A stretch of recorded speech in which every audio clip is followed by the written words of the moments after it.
So today I really want to have a discussion that I think is pretty important. And there's a few things that are really driving this idea in my head and this mentality I have. And I think when it comes to the gaming industry as a whole, and when we look at the direction that a lot of game publishers specifically are going in and what they're trying to achieve with their new IPs, with their games, or with bringing back old IPs, whatever it is, it doesn't matter. There's a very heavy theme. There's like a line that goes through pretty much not all, but most of these games that these publishers release, and that line has to do with money and recurrent monetization. And I want you guys to know first and foremost that this video is not me hating on the idea of multiplayer games, right? Like, I love multiplayer games just as much as I love single player games. But recently, I have been experiencing some pretty big PS4 exclusives that I have missed out on this generation. And I always kind of had it in my head that these games were overhyped, that they got more praise than they probably deserved. And I was just very cocky about it. And now that I've actually experienced it, I know that there's something special Sony's doing. And I don't mean to make this sound like another PlayStation fanboy video, because it's not really that. Like, what this surrounds is the idea of, I believe now that I've experienced not all of the PlayStation 4 exclusives, obviously there's a lot, but I've experienced what I believe to be some of the biggest ones so far. And I believe that it is extremely important for every gamer. I mean, not every gamer is going to, realistically, but I'll just say that I think every gamer to support what Sony has been doing with their games. Because I used to listen to a lot of people who would tell me, MBG, these are just one and done games. You play it for 8 hours. They're walking simulators, whatever. You know, they're just they're movies that are trying to be games. And I've heard all this stuff, and I always kind of thought, well, maybe that could be true. I haven't played the games myself, so I can't really judge that. And, you know, on the other side, I would see all the praise these games would get. And again, I have to reiterate, now that I've experienced it for myself, and I plan on experiencing more, I realize that Sony is doing something that most publishers are just simply not doing. And what that is they are making single-player experiences. That's not to say that Sony doesn't or hasn't or will not make multiplayer experiences, but when we look at the center focus, the core of what they've been delivering consistently, especially recently, single-player narrative-driven experiences with a lot of depth in all areas of the game. Not just the story, not just the presentation, but also the gameplay and the amount of content there is there. And the fact that they're doing this without, you know, trying to push recurrent monetization on us. They're not trying to create games as a service. Again, not to say that they won't do that. Of course, you know, Sony is a game publisher just like all other game publishers, and they're probably going to want a piece of that pie. But this is where I think Sony has seen just how successful they've been with this, and more importantly, how the gamers have responded to it. How gamers have responded to games like God of War and Spider-Man more recently. You know, and I've been getting recommendations, people saying when I'm done Bloodborne after playing Spider-Man, go try out Infamous Second Son, which I think that came out during the launch of the PS4. But I'm pretty sure that's a single-player only game as well. And people are telling me it's not going to be mind-blowing, but it's a great experience. And I looked into it a little bit, and it looks pretty fun. And there's a good chance I'm actually going to give that game a try at some point.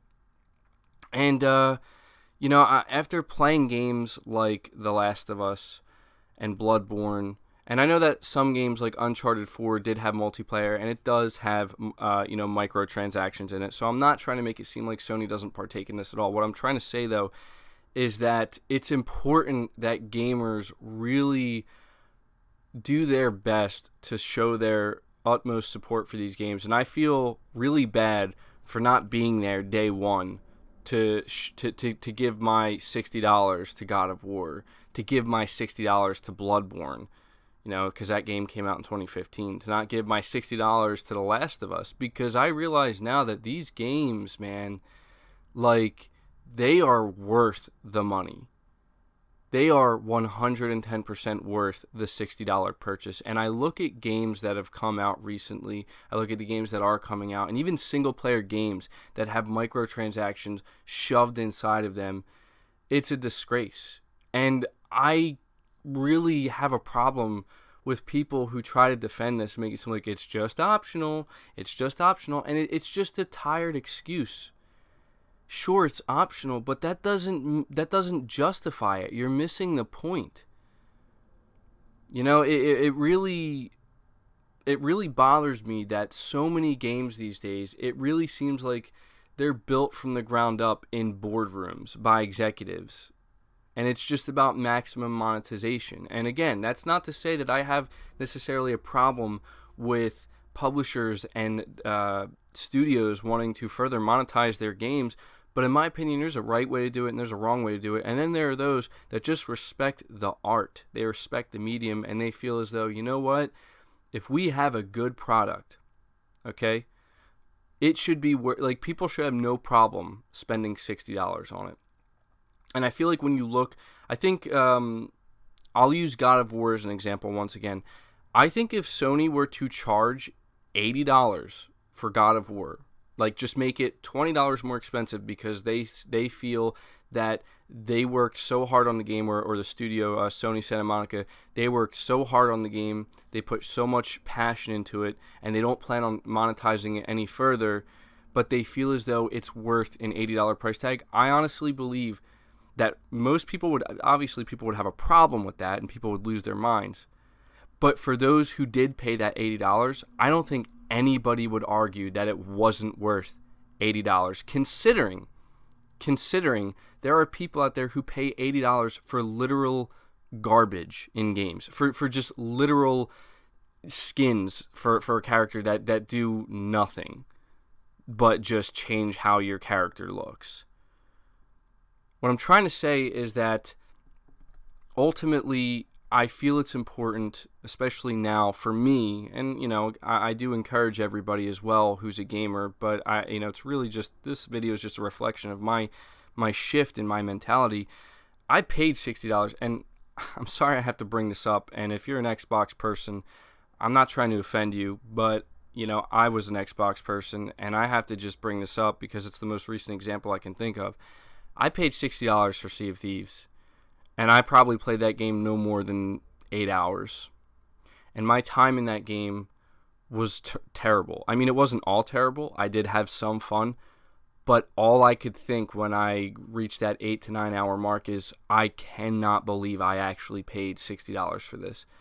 And where the huge flaw is, I don't know what Sea of Thieves is like today. I've heard it's much better. But that's a problem in itself. Right? Like, for people like me, where I just expected a complete package day one, and I paid the full price for that, and I didn't get that. I got something that had a good foundation and nothing more, and I was expected to wait. And it's great that, like, all the content's going to be free, but that's not the point here, people. The point here is that a game like Anthem just came out, and a lot of people have been asking me, like, oh, MBG, you're going to talk about Anthem? And I did make a video where I was kind of, like, asking, like, is this going to be the next game? And at the time I made that, I was pretty excited for it. But I decided, mainly because, it's funny, like, when Anthem came out, I'm sitting here playing games like The Last of Us and Bloodborne, right? Like, I'm fully engrossed in these games, and I totally forgot about Anthem. And when I look around and see the response to it and the way the game is, again, no offense if you're somebody who enjoys Anthem, but it seems like it's just another hollow game that was pushed out the door sooner than it should have been, where the central theme around it is, how can we make more money off of our player base over an extended period of time? And I'm sorry, but I have such a struggle anymore, like, supporting those types of games. I've been burned too many times, and I think there's a lot of gamers who feel the exact same way. And I'm sitting here thinking, we have Days Gone coming up. And And as far as I'm aware, there's no microtransactions in that game. Yet another single-player, story-driven experience that to me looks really good. I have absolutely no problem in the world, especially considering how well or how much I've been enjoying some PlayStation 4 exclusives so far, paying $60 for that game. And I feel like it may not necessarily be a 10 out of 10 game, nor does it need to be. But I feel like at the bare minimum, I'm going to get a great experience out of this, and I'm not going to be left feeling like this was not worth $60. I think I'm going to be left feeling the opposite, actually, of that. And I just think about all the games that I've supported over the years and all the games I haven't supported, and just how, like, I don't want to see Sony shift to what all of these other publishers are doing, because I feel like Sony's one of the last ones out here that's really, trying to do something that isn't just about making all the money they can. Of course, it's about making money. I mean, if games like God of War and Spider-Man last year didn't sell incredibly well, it would be a different story completely, But this is where I realize, like, gamers,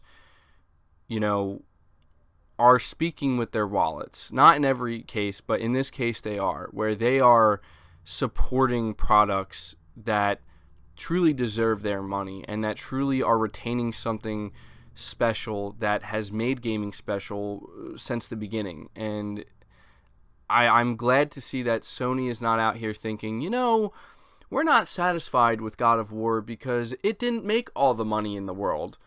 They don't seem to have that mentality. They're not sitting there saying, Spider-Man, even though it sold, probably close to 10 million units or maybe even more at this point, we're not satisfied with that. We need more money. Like, they're not doing that. And I'm so happy for that because they don't need to, right? And it's proof here that gamers will support amazing games, man, whether they're multiplayer or not. But when you have games that are made with the intention of, we want to be a game as a service, and the reason why so many people have a problem with that idea is because most games as a service have only served to try to milk gamers for everything they're worth. And that's why people are against it, man. And that's why, like, when I made a video, it was probably a couple weeks ago at this point, talking about how Sony plans to make more multiplayer-driven games next generation with the PlayStation 5. I'm all for that. I just really hope that they are taking notes and learning, and kind of, I would think if any publisher has an understanding that, gamers want something that's fair. That's all we want. We just want something that's fair, something that's worth our money and our time. And because if you're going to be asking for us to give you money month over month over month, it has to be worth it. And to most people who play games these days, a lot of what these publishers have been doing, it just feels like they're trying to constantly rip us off. And so, I don't know, man. Like, I just feel that I think it's amazing what Sony has been doing, and I feel terrible for waiting this long to show my support, because I now realize, like, that they're doing something that not many other publishers are doing, and that's on, like, I know, again, a lot of people think, MBG, you're just doing this for views and subs. You can think what you want. I didn't expect to be getting as many views or subs as I am, and I'm extremely grateful for it. Like, you guys have no idea. It feels amazing. But I honestly feel at this point it's because I feel actually very good about supporting the games that, to me, really kind of let the art and the passion shine through. I mean, I've been playing Bloodborne, and the game it's another masterpiece, man. And I know that, it was mostly made by some From Software, but the fact that, Sony is able to channel this, right? To bring this on, because I'll tell you, like, for all the years I've been playing on Xbox, I other than, putting the Dark Souls games aside, talking just about, like, first party and second party exclusives or whatever, I never played anything like Bloodborne on Xbox. I never did. I never played anything like The Last of Us. And it's not just Xbox, but, like, even from these other publishers, like, I haven't played a game from EA or Ubisoft or Activision that is like this. Although I know Sekiro is coming out and that's published by Activision, but that's not out yet, so that doesn't really count. But I think you guys understand what I'm saying, and I'm going to try to end the video here. I don't want it to be too long, but I've just been thinking about this, how like I just want to see Sony continue this, and I'm glad to see they're doing so well. And I know that there's a lot of gamers that try to downplay things like God of War and even Bloodborne and, you know, Spider-Man and upcoming games like Days Gone and The Last of Us 2. They try to downplay it, and they make it seem like, oh, they're just one and done walking simulators, you know, and they're trying to get politics involved and whatever. And I'm like, you know what?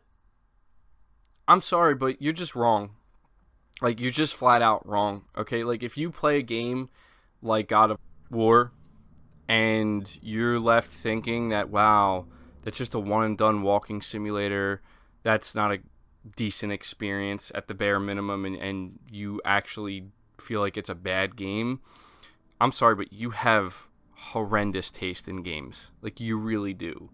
I mean, if you can't play at least one of these big PS4 exclusives and see that there's something great in at least one of these games, you have terrible taste in games. And you know, everybody's allowed to like what they like, and I don't mean to be so aggressive here, but I'm just saying, like, there's something special here that I want to see kept alive, and that's really all this comes down to. So I'm going to end the video here. I really didn't want to make it this long, but hey, gotta, you know, get it all out while I can.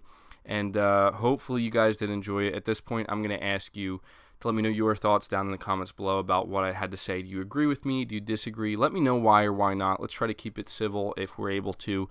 Be sure to leave the video a like if you enjoy it. Really helps it out. Lets me know you guys are enjoying the content. Be sure to subscribe as well if you're new. Share the video out.